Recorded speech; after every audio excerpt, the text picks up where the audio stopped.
Just stand on the other side of this guy with the news hub shirt there if you can. Jess, just stand on the other side of this guy with the news hub t-shirt. Problem solved. I know it's Problem solved. I'm okay. How you doing? Oh, where are you from? No, I'm not if he owes you money. I'm not. I am. You're right. Here's a plane seat together. Right, thanks.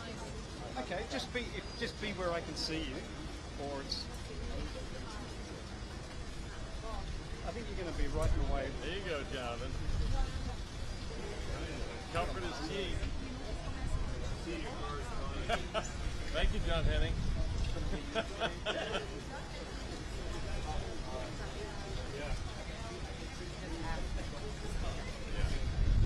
I didn't feel like it's a perfect spot when you bend over and look at your phone. Sounds great.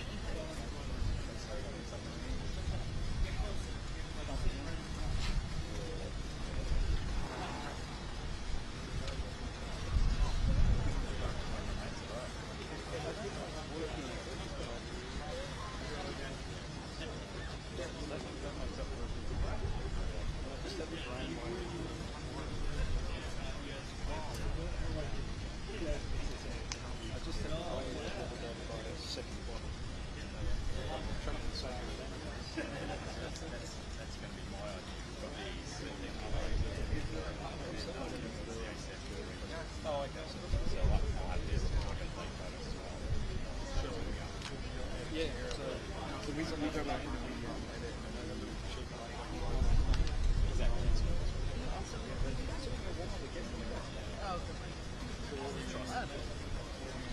That's fine. Just over by that restaurant over there that we're doing, there's like 3 or 4 different BBC reporters. They keep kind of like circulating a little bit.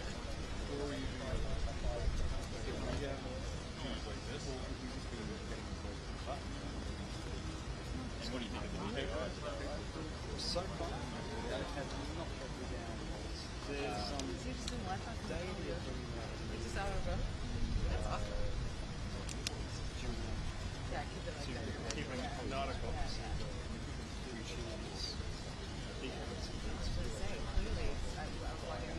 Hello, I just have an announcement real quick. We will be beginning on time at 1 p.m. However, we need everyone to clear out by 1:30 today. You will no longer have base access after 1:30 this afternoon. So we need to get everyone cleared out as quickly as possible. Thank you very much. Thanks for the heads up. Captain Jamie Frederick speaking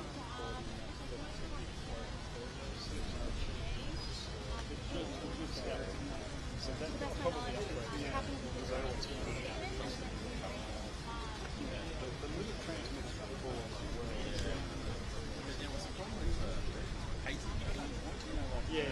I'm not listening. Darla.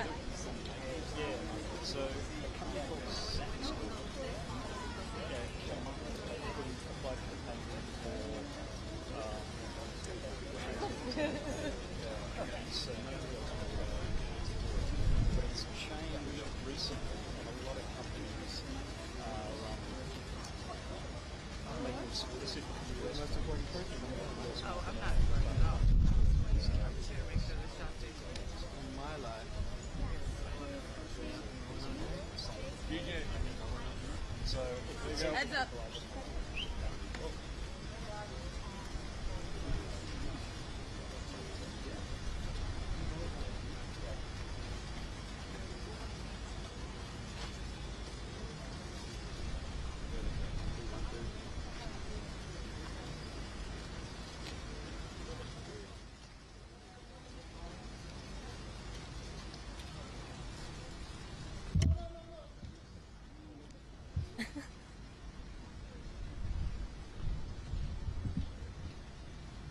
Okay, good afternoon, everyone. Thank you so much for being here today. Today we'll be hosting another press briefing to discuss any updates regarding the search and rescue case for the submersible Titan that's located approximately 900 nautical miles offshore in the vicinity of the wreck of the Titanic. Today we will have speaking Captain Frederick, Response Coordinator of the 1st Coast Guard District. He'll be giving a brief statement followed by about 10 minutes for questions and answers. Thank you so much again. Let me please introduce Captain Frederick.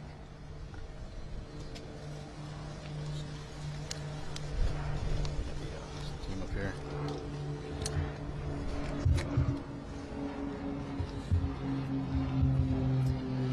Good afternoon, everyone. I'm Captain Jamie Frederick with the 1st Coast Guard District, and I'll provide an update on our ongoing search efforts for the Titan submarine. Behind me, or beside me, I should say, you'll see several subject matter experts from the Unified Command who will introduce themselves momentarily. These individuals represent only a small fraction of the many dedicated professionals working around the clock on this complex response effort. We understand this is an extremely difficult time for the families of the missing crew members aboard the Titan, and our thoughts go out to them and the crew. The Unified Command team is working tirelessly to bring all available assets and expertise to bear as quickly as possible in response to this complex operation. And we remain in close contact with the family members and the crew to ensure they are fully aware of our current and future search efforts. Additionally, we have been in close contact with the British and French Consulates General to ensure that they are fully appraised of our efforts, and we are ensuring that their concerns are being addressed. We're incredibly grateful for the full spectrum of international assistance that has been provided, including an expert submariner from the Royal Navy, who's here with us serving aboard as a critical member of our team. Additionally, a team of highly trained French ROV operators departed St. John's last night are en route to aid the search. Moreover, our Canadian partners have been providing critical leadership and significant response capabilities since the beginning of our efforts. Again, this is an incredibly complex search operation requiring both surface and subsurface elements, and our unified approach is critical. The location of the search, 900 miles east of Cape Cod and 400 miles southeast of St. John's, makes it exceptionally difficult to mobilize large amounts of equipment quickly. In spite of those challenges, we've been able to provide continuous air and surface search assets, as well as additional ROV capability to search below the surface. We currently have 5 surface assets searching for the Titan, and we expect 10 total surface assets to search in the next 24 to 48 hours. There are 2 ROVs actively searching, and several more are en route and will arrive by tomorrow morning. We've received incredible support with aviation assets from our Coast Guard Air Station in Elizabeth City, the Air National Guard, and Canadian Armed Forces. Today there are 2 back-to-back P3 flights. One is ongoing now as I speak, totaling 14 hours of continuous on-scene coverage, and 2 C-130 flights, also one ongoing now, throughout the day and into the evening. Yesterday, a Canadian P3 detected underwater noises in the search area. As a result, ROV operations were relocated in an attempt to explore the origin of the noises. Although the ROV searches have yielded negative results, they continue. Additionally, the data from the P3 aircraft has been shared with our U.S. Navy experts for further analysis, which will be considered in future search plans. The surface search is now approximately 2 times the size of Connecticut, and the subsurface search is up to 2.5 miles deep, exponentially expanding the size of the search area. We also have to factor in the ever-changing weather conditions, currents, and sea states that expand the search area every hour. There's an enormous complexity associated with this case due to the location being so far offshore, and the coordination between multiple agencies and nations. We greatly appreciate the outpouring of support and offers to provide additional equipment. The Unified Command continues to prioritize assets and resources in order to provide the best capability in the most timely manner. This includes weighing multiple factors to identify the most effective resources available to the response operation, with careful consideration to timeliness of equipment arriving on scene, usefulness and ability to deliver assets to the search area. Over the past 48 hours, we have, through incredible unity of effort, mobilized and implemented a tremendous amount of expertise and response capability. In addition to the ships and aircraft previously mentioned, we've dispatched 2 subject matter experts from U.S. Navy NAVSEA SUPSALV, who will serve as search coordinators on scene for underwater search operations. So I've been stressing unity of effort a lot in this statement, and that's because it is absolutely critical to this complex operation. Again, our thoughts and prayers are with the crew of the Titan and their loved ones. We will continue to work as hard and as quickly as possible in an effort to locate them. I will take a few questions, but before I do that, I do want I'm going to have each of the members of the team here just introduce themselves, and then I'll go ahead and take some questions. Yeah. Good afternoon. I'm Paul Hankins. I'm the Director for Salvage Operations with the U.S. Navy's Supervisor of Salvage. Hello, I'm Carl Hartsfield from the Woods Hole Oceanographic Institute. Good afternoon. I'm Lieutenant Commander Rich Cantharia. I'm an exchange officer currently serving on the staff of Commander Submarines Atlantic at Norfolk, Virginia. Good afternoon, Lieutenant Commander Christy Butler, working closely with Captain Frederick from RCC Boston, Search and Rescue Mission Coordinator. Thank you. Thanks, Christy.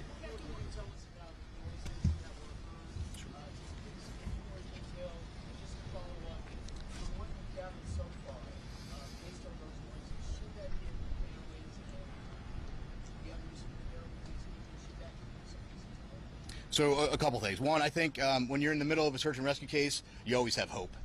That's why we're doing what we do. With respect to the noises specifically, we don't know what they are, to be frank with you. The P3 detected noises. That's why they're up there. That's why they're doing what they're doing. That's why they put sonar buoys in the water.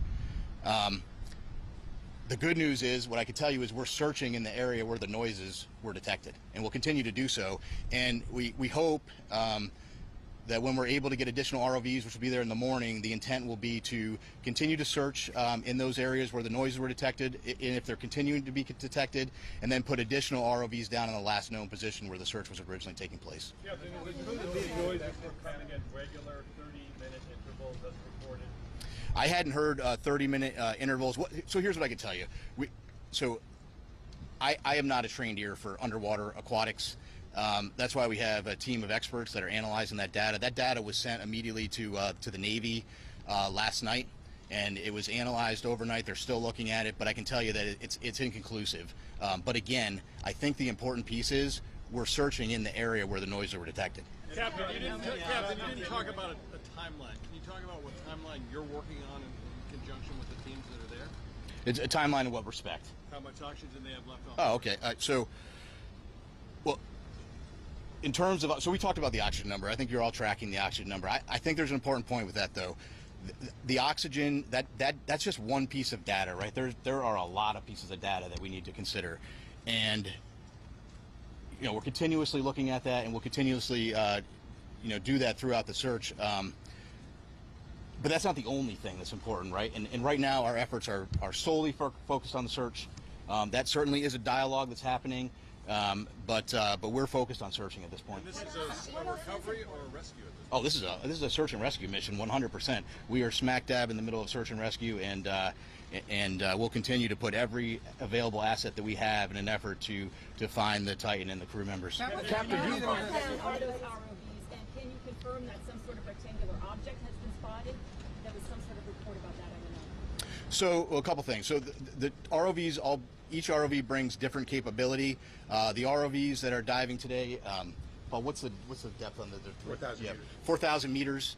And some additional ROVs that'll be arriving tomorrow have additional depth capability. With respect to an object, so yesterday one of the aircraft did see an object. I will tell you this: in search and rescue missions, when aircraft are flying continuously, there is stuff out in the ocean that is floating. We went back, we looked at it. It wasn't. We didn't determine it to be debris. We don't think it correlates with the case, and it is not uncommon at all during an active search to see things, and then we go and look at them. So. When were these noises first heard?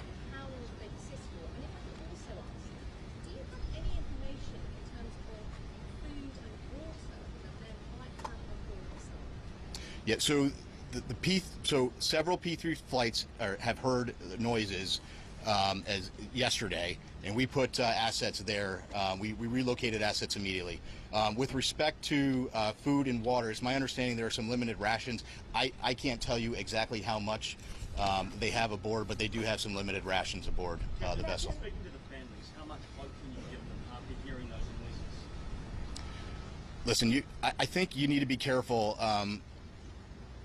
We need to have hope, right?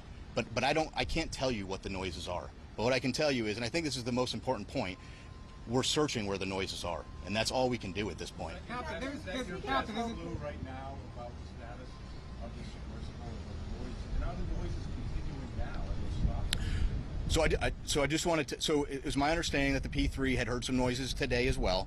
But so I do want to take just an opportunity to invite Carl to the podium just to talk a little bit about. He has a little bit more expertise in underwater acoustics, and maybe just to speak to that in general, because again, there are noises below the surface of the ocean, so I'll just turn it to Carl. Carl, can you spell your name? Yes, Carl Hartsfield. So again, Carl Hartsfield from the Woods Hole Oceanographic Institution. So the ocean is a very complex place. Obviously, human sounds, nature sounds, and it's very difficult to discern what the source of those noises are at times, but I can tell you that this team has multiple sensors. They're in the area. They're sending data back expeditiously to the best in the world people to analyze that data, and then they're feeding the results of that analysis back to the unified team, and they're making decisions. So Woods Hole is here in an advisory role, but by our expertise, what I see is a very tight operational loop that's making decisions based on data, and nothing is ruled out.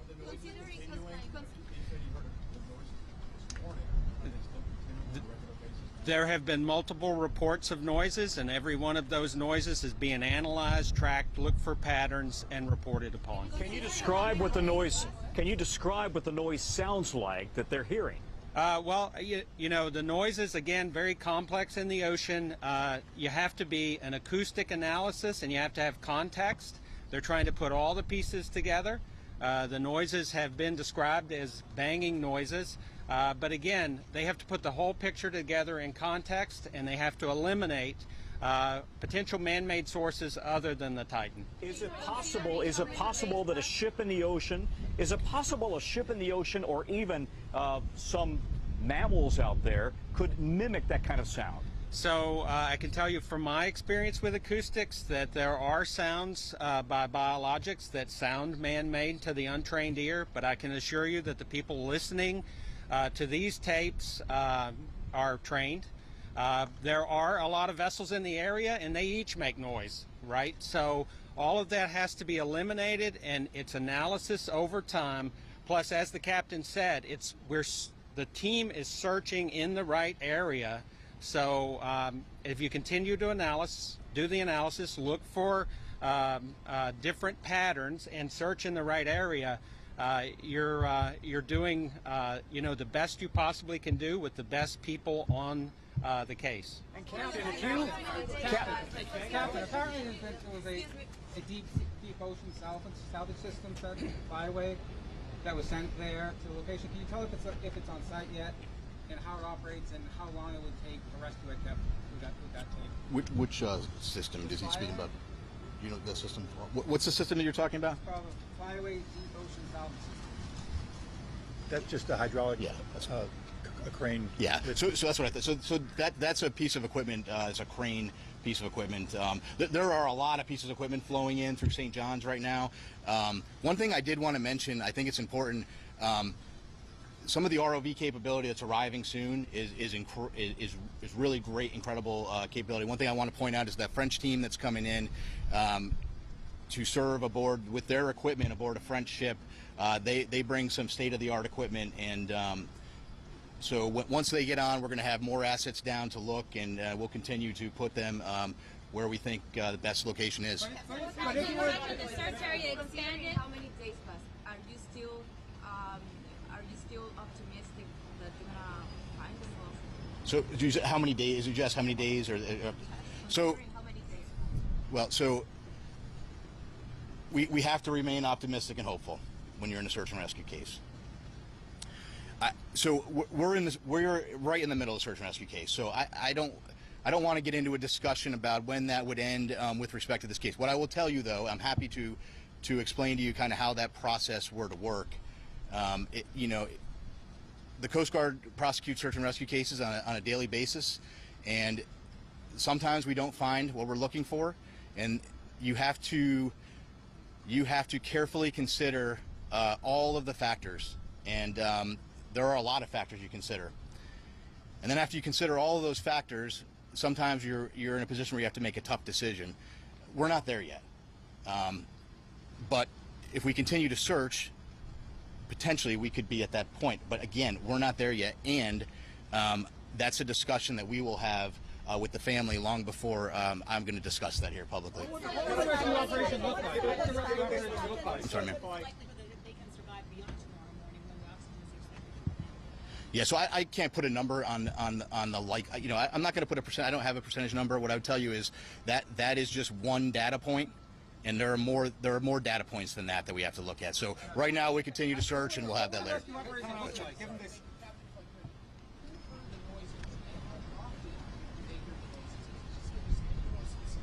Sure.